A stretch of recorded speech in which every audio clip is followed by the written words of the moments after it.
আমরা আজকে অত্যন্ত দুঃখ ভারাক্রান্ত হৃদয়ে যে দৃশ্য দেখতে পাচ্ছি, শহীদ পরিবার এবং জুলাই যোদ্ধা, আহত ক্ষতবিক্ষত যন্ত্রণা নিয়ে যারা এখানে দাঁড়িয়ে দাঁড়িয়ে তারা বক্তব্য রাখলেন, একদিকে তাদের স্বজন হারানোর বেদনা, অঙ্গ হারানোর বেদনা, অন্যদিকে প্রায় 1.5 বছর পার হওয়ার পরও যে আকাঙ্ক্ষা, যে স্বপ্নের বাংলাদেশের জন্য তারা রক্ত দিয়েছিলেন, স্বজন হারিয়েছিলেন, সেই স্বপ্ন পুরো না হওয়ার বেদনা নিয়ে আজকের ঐতিহাসিক স্বরাজ উদ্যানে তারা সমবেত হয়েছেন। বাংলাদেশ জামাত ইসলামের পক্ষ থেকে 11 দলের পক্ষ থেকে আমরা আপনাদের কাছে ক্ষমা প্রার্থী। যে কারণে আপনারা রক্ত দিয়েছিলেন, যে কারণে স্বজন হারিয়েছিলেন, পঙ্গু হয়েছিলেন, চোখ হারিয়েছিলেন, 1.5 বছর পর সেই দাবি পূরণের জন্য আবার এখানে আসতে হবে, এটার জন্য আপনাদের কাছে আমরা ক্ষমা প্রার্থী। আপনারা লজ্জিত, আপনারা আমাদেরকে ক্ষমা করে দেবেন।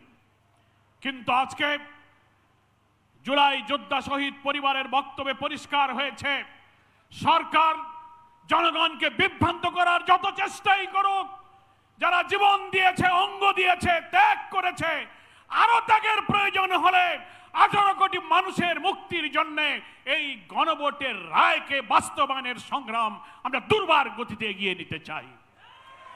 গণভোটের রায় অর্থ কি? গণভোটে যে রায় 5 কোটি মানুষ হাতে ভোট দিয়ে জয়যুক্ত করেছে, তার অর্থ হলো ঐক্যমত্য কমিশনের জুলাই সনদের 84টি বিষয়ে যারা একমত, 47টি সাংবিধানিক পরিবর্তনের ব্যাপারে হাতে ভোট দিয়ে তার পক্ষে ভোট দিয়েছে, এমনকি প্রধানমন্ত্রী হার পক্ষে যদি ভোট দিয়ে থাকেন তিনিও এই গণভোটের রায় মানার পক্ষে হা বলেছেন। আজকে তিনি সেখান থেকে উল্টে যাচ্ছেন আর বিভ্রান্তিকর কথা বলছেন, আমরা অক্ষরে অক্ষরে মানব। তাই যদি মানেন তাহলে কেন বলছেন নোট অফ ডিসেন্ট?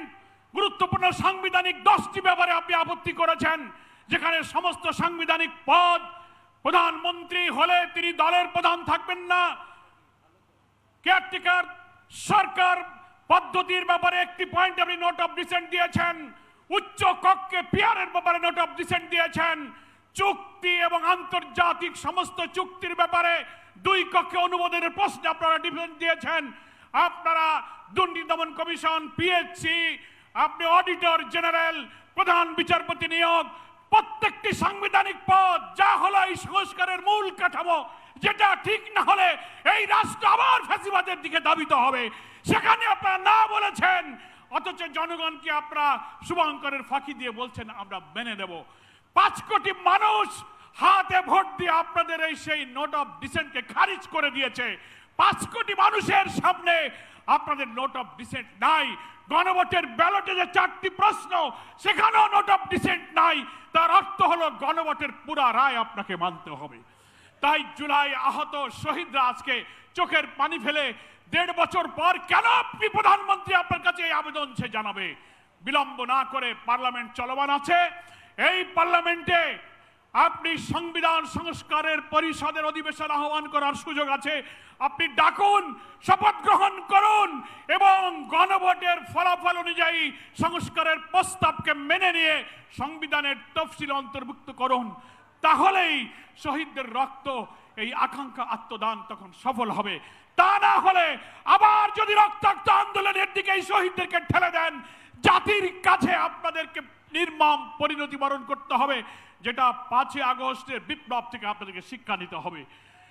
আমি আজকের এই ময়দানে উপস্থিত সকলকে আবারও আহ্বান জানাবো, 11 দলীয় ঐক্যের পক্ষ থেকে বিক্ষোভ, সমাবেশ, মিছিল, সেমিনার, গোলটেবিল, দীর্ঘ কর্মসূচি শুরু হয়েছে। জাতীয় সংসদে আমাদের নেতারা লড়াই করবেন, রাজপথেও লড়াই চলবে। রক্তের এই মূল্য না পাওয়া পর্যন্ত এই আন্দোলন ইনশাল্লাহ আমরা অব্যাহত রাখবো। সকলকে ধন্যবাদ জানিয়ে আমি আমার বক্তব্য শেষ করছি। আল্লাহ হাফেজ। বাংলাদেশ জিন্দাবাদ, বাংলাদেশ জামাত ইসলামী জিন্দাবাদ, 11 দলীয় ঐক্য জিন্দাবাদ।